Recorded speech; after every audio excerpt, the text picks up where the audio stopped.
Advanced courses తో పాటు first year నుండే campus recruitment training leading companies లో 13,000 plus placements with 13.5 lakhs highest package.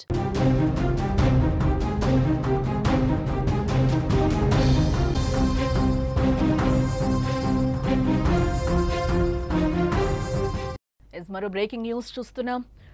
Sigachi పరిశ్రమ ప్రమాద ఘటన దయనీయంగా మారిందని చెప్పుకోవాలి. మాంసపు ముద్దలుగా మారారు కార్మికులు. బాక్సుల్లో మృతదేహాలు, మాంసపు ముద్దలను తరలిస్తున్నారు. ఇంకా 10 మంది కార్మికుల ఆచూకీ కూడా దొరకని సిచ్యువేషన్ కనిపిస్తోంది. ఇంకా రెస్క్యూ ఆపరేషన్ ఇప్పటికి కూడా కొనసాగుతున్న సిచ్యువేషన్.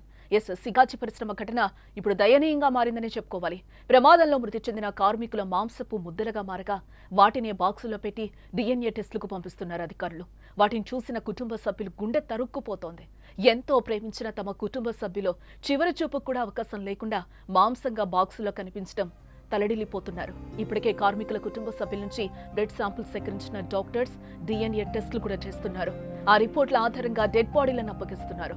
ఇటు మరోవైపు చికిత్స పొందుతున్న క్షతగాత్రుల్లో పలువురి పరిస్థితి విషమంగా ఉన్నట్లుగా సమాచారం. నిన్న మరో ఇద్దరు కూడా చనిపోయారు. దీంతో అధికారికంగా మృతుల సంఖ్య 40కి చేరినట్లుగా సమాచారం. కానీ ప్రమాదంలో చనిపోయిన వారు సుమారు 50 మంది వరకు ఉంటారని కూడా అంచనా వేస్తున్నారు. ఇప్పటి వరకు 18 మృతదేహాలను గుర్తించి బంధువులకు అప్పగించగా మరో 22 డెడ్ బాడీలను గుర్తించాల్సి ఉంది. ఇటు మరోవైపు ఇంకా 10 మంది ఏమయ్యారో కూడా తెలియని సిచ్యువేషన్ కనిపిస్తోంది. అక్కడ శిథిలాల కింద ఎవరూ లేరని అధికారులు పక్క చెప్తున్నారు. క్షతగాత్రులు లేరు. మరి వారు ఏమయ్యారన్నది ఇప్పుడు ప్రశ్నగా మారిందని చెప్పుకోవాలి.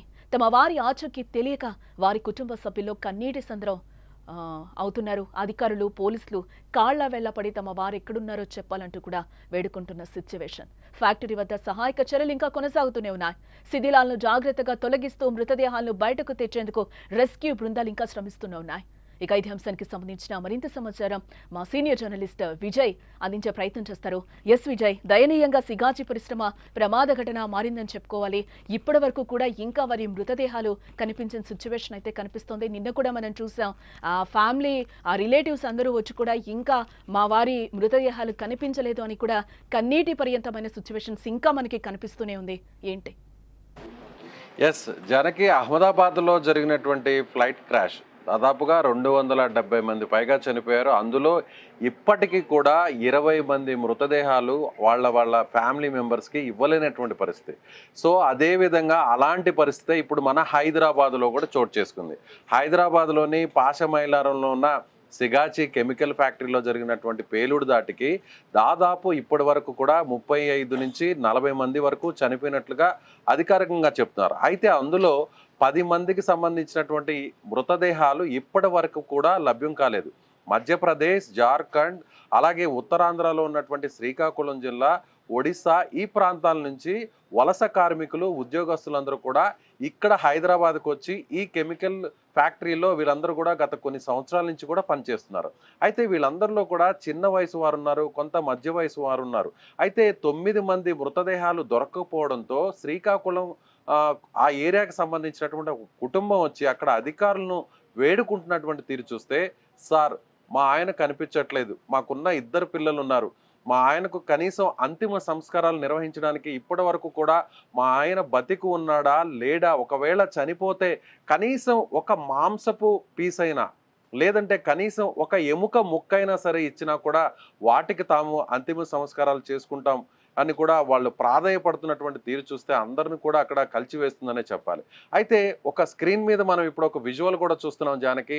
ఆ స్క్రీన్ మీద మనకు కనిపిస్తున్నటువంటి ఒక బండి మీద కొన్ని ప్యాకెట్స్, అంటే ఆయిల్ ప్యాకెట్స్ని, వంట నూనెను వాడుకునేటువంటి ఆయిల్ ప్యాకెట్స్ని సేవ్ చేసే బాక్సులు, ఆ అట్టపెట్టెల్లో చనిపోయినటువంటి వారి మాంసపు ముద్దలను వారి కుటుంబ సభ్యులకు అందిస్తున్నారు. అంటే అక్కడ ఉన్నటువంటి భయానక, ఒక రకంగా హృదయ విదారకమైనటువంటి సిచ్యువేషన్, పరిస్థితి ఎలా ఉంది అని చెప్పడానికి ఇది ఒక మచ్చుగా ఉదాహరణగా చెప్పవచ్చు. ఎందుకంటే చెల్లా చెదరైపోయాయి. ఎక్కడైనా కూడా చనిపోతే ఆ మృతదేహాలని తీసుకొచ్చి ఆ కుటుంబ సభ్యులకు హ్యాండ్ ఓవర్ చేస్తారు. కానీ ఈ పేలుడు దాటికి అక్కడ ఉన్నటువంటి భవనం కూలిపోయింది. ఆ భవనంలో క్వాలిటీ కంట్రోల్కి సంబంధించినటువంటి టీం అంతా కూడా ఒక మీటింగ్ పెట్టుకోంది. ఆ మీటింగ్ జరుగుతున్నటువంటి సమయంలో 25 మంది అక్కడే ఉన్నారు. సో నెల చివరికి వచ్చేసరికి అప్పటి వరకు జరిగినటువంటి, ఆ మాసంలో జరిగినటువంటి పనితీరు కావచ్చు, ఆ ఫ్యాక్టరీకి సంబంధించినటువంటి అనేక అంశాల మీద వాళ్ళందరూ కూడా డీటెయిల్డ్గా మాట్లాడుకుంటున్నారు ఆ సమావేశంలో. అలాంటి టైంలోనే ఒక్కసారిగా ఈ బ్లాస్ట్ జరగడం, ఈ పేలుడు జరగడంతో అక్కడ ఉన్నటువంటి బిల్డింగ్ పైకప్పు అంతా కూడా పూర్తిగా కూలిపోవడం జరిగింది. ఆ బిల్డింగ్ సంబంధించినటువంటి శిథిలాల కింద అనేక మంది చిక్కుకుపోయారు. వాళ్ళందరూ కూడా అక్కడికి నేరుగా మంటలు వ్యాపించడంతో ఆ మంటల్లో కాలి బూడిదైపోయారు. ఇప్పటికీ కూడా 9 మంది ఆచూకీ లభించలేదు. దాదాపుగా 4 రోజుల నుంచి కూడా అధికారులు జల్లెడ పడుతున్నారు. శిథిలాలన్నింటినీ కూడా కూలిపోయినటువంటి ఆ భవనానికి సంబంధించినటువంటి శిథిలాలన్నింటినీ కూడా తీసుకొచ్చి బయట వేరే ప్రాంతంలో అక్కడ ఒక కుప్పగా పోశారు. సో ఎక్కడా కూడా మొత్తం శిథిలాలంతా కూడా తొలగించేశారు. ఎక్కడా కూడా మృతదేహానికి కానీ మృతదేహాలకు సంబంధించినటువంటి ఆచూకీ ఎక్కడా కూడా ఇప్పటి వరకు కూడా లభించలేదు. సో అప్పటికీ కూడా ఫోరెన్సిక్ నిపుణులు అదేవిధంగా అక్కడ ఉన్నటువంటి రెస్క్యూ టీమ్స్ అంతా కూడా ఏదైతే శిథిలాలు ఉన్నాయో, ఏదైతే ఆ శిథిలాలన్నింటినీ కూడా ఒక్కొక్క ముక్క తీసి బయటకు తీస్తుంటే నిన్న అనూహ్యంగా ఒక 2 మృతదేహాలకు సంబంధించినటువంటి ఆనవాళ్ళు కనిపించాయి. అందులో కూడా మాంసపు ముద్దలు మాత్రమే దొరికినటువంటి పరిస్థితి. కొన్ని చోట్లయితే చనిపోయినటువంటి మృతదేహానికి సంబంధించినటువంటి తలని ఒక కవర్లో పెట్టి, ఒక క్యారీ బ్యాగ్లో పెట్టి తీసుకొస్తున్నటువంటి ఫోటో కూడా ఇవాళ దినపత్రికల్లోనూ అలాగే సోషల్ మీడియాలో కూడా వైరల్ అయినటువంటి పరిస్థితి. అలాగే ఇప్పుడు మీరు స్క్రీన్ మీద మనం చూస్తున్నటువంటి అట్టపెట్టెల్లో ఆ కుటుంబాలకు అప్పటి వరకు ఆ కుటుంబాలకి పెద్ద దిక్కుగా, ఆ కుటుంబానికి ఆధారంగా ఉంటే ఆ కుటుంబాన్ని పోషిస్తున్నటువంటి కార్మికులు కావచ్చు, అక్కడ ఉన్నటువంటి ఉద్యోగస్తులు ఒక్కసారిగా కేవలం కొన్ని సెకల వ్యవధిలోనే చనిపోవడం, అలాగే మాడి మసైపోవడం, కాలి బూడిదైపోవడం, అదేవిధంగా ఆ మృతదేహాల్లో కేవలం ఒక మాంసపు ముద్ద మాత్రమే దొరకడం, ఆ మాంసపు ముద్దలను తీసుకొచ్చి ఒక అట్టపెట్టెలో మామూలుగా వంట నూనె,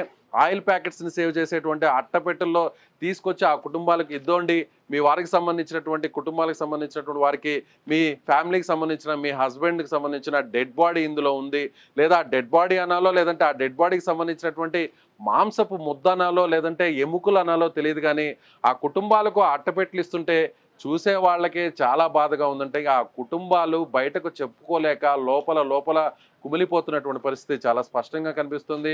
ఇప్పటికీ కూడా 9 మంది ఆచూకీ లభించలేదు.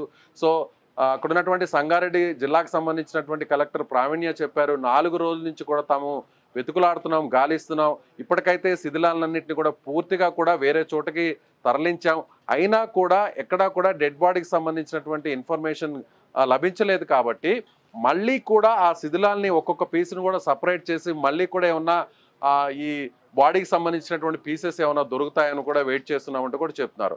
అయితే మరొక 35 మంది ఇప్పటికే హాస్పిటల్లో ట్రీట్మెంట్ పొందుతున్నారు. హాస్పిటల్లో ట్రీట్మెంట్ తీసుకుంటున్నటువంటి గాథ కూడా వారి దీనగాథలు కూడా వేరేలా ఉన్నాయి. ఏంటంటే బీహార్కి సంబంధించినటువంటి ఒక ఫ్యామిలీ నేరుగా వాళ్ళ అల్లుడు ఇక్కడ గాయపడడంతో తీవ్రంగా గాయపడి హాస్పిటల్లో చికిత్స పొందుతూ ప్రాణాపాయ స్థితిలో ఉన్నటువంటి ఆ వ్యక్తిని చూడడానికి వాళ్ళ మామ అక్కడికి రావడం జరిగింది.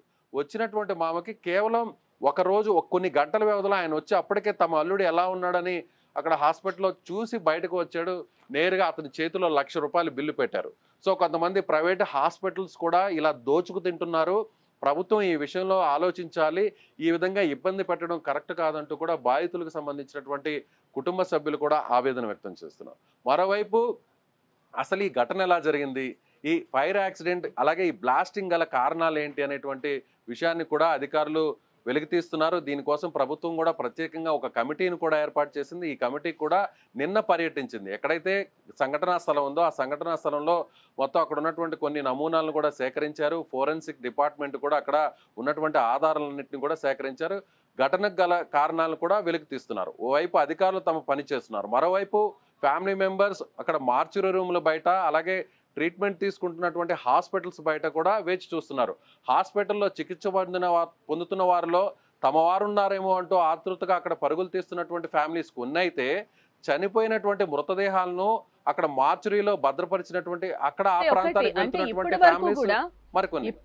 ఇప్పటి వరకు కూడా 22 మెంబర్స్ అయితే దొరకని సిచ్యువేషన్, 22 మంది, ఇందులో 10 మంది అసలు ఏమయ్యారో కూడా ఇప్పటి వరకు తెలియని సిచ్యువేషన్ గా మనకి ఇక్కడ కనిపిస్తుంది. దీంతో పాటుగా ఒక హై లెవెల్ కమిటీని కూడా గవర్నమెంట్ ఏర్పాటు చేయడం జరిగింది. వాళ్ళు అదే పనిలో ఉన్నట్లుగా తెలుస్తుంది. ఎప్పుడు ఇస్తారు అని, వాళ్ళ మృతదేహాలు కూడా ఎప్పుడు ఇస్తారు ఏంటి అని కూడా వాళ్ళ కుటుంబ సభ్యులు ఆందోళన వ్యక్తం చేస్తున్న పరిస్థితి. దీంతో పాటుగా సిగాజీ యాజమాన్యం ఇప్పటి వరకు స్పందించిందా లేదా? సిగాచి యాజమాన్యం అయితే స్పందించింది. చనిపోయిన వారి కుటుంబాలకు ₹1 కోటి ఆర్థిక సాయం అంటే నష్టపరిహారం కూడా అందిస్తామని చెప్పారు. అలాగే ఇమీడియట్గా ఎవరైతే గాయపడ్డారో ట్రీట్మెంట్ తీసుకుంటున్నటువంటి వారందరూ కూడా చిన్న గాయాలైనా సరే పెద్ద గాయాలైనా సరే వాళ్ళకి ఇమీడియట్గా అయితే కొంత ఆర్థిక సాయం చేయడానికి, అలాగే తీవ్రంగా గాయపడినటువంటి వారి కుటుంబాలకు 10 లక్షలు కూడా ఇస్తామనేటువంటి హామీ కూడా ఇచ్చింది.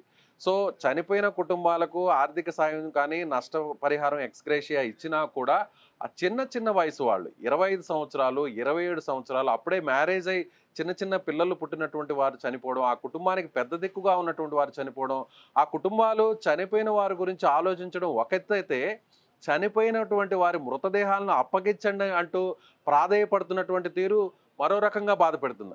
మరికొంతమంది అయితే మృతదేహాలు పూర్తిగా ఇవ్వాల్సినటువంటి అవసరం కూడా తమకు లేదు.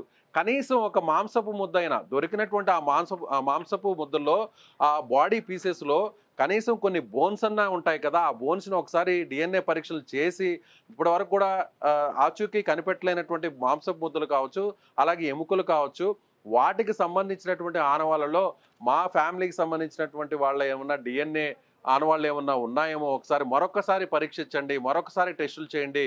అవి మా కుటుంబానికి సంబంధించినటువంటి ఫ్యామిలీకి సంబంధించిన మా వ్యక్తులకు సంబంధించినటువంటి బాడీ పీసెస్ ఏమన్నా ఉంటాయేమో, ఆ ఎముకలు తమ కుటుంబానికి సంబంధించిన, తమ కుటుంబ పెద్దకు సంబంధించిన, తమ భర్తకు సంబంధించిన, తమ తండ్రికి సంబంధించినటువంటి ఆనవాళ్ళు అందులో ఉంటాయేమో అంటూ అధికారుల చుట్టూ వాళ్ళు తిరుగుతున్నారు, ప్రాధేయపడుతున్నారు.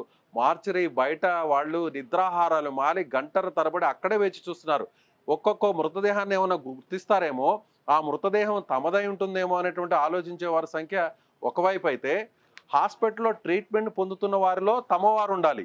చనిపోయిన మార్చరీలో తమ వారికి సంబంధించినటువంటి మృతదేహాలు ఉండకూడదు దేవుడా అని కోరుకునేవారు ఒకరైతే, ట్రీట్మెంట్ పొందుతున్న వారిలో తమ వారు ఉంటే చాలు అని కోరుకునే వారి సంఖ్య ఇంకోలా ఉంది. సో మొత్తం మీద 2 హాస్పిటల్లో ఇలా బాధితులకు సంబంధించినటువంటి కుటుంబ సభ్యుల ఆర్తనాదాలు రోదనలతో నిండిపోయాయని చెప్పాలి.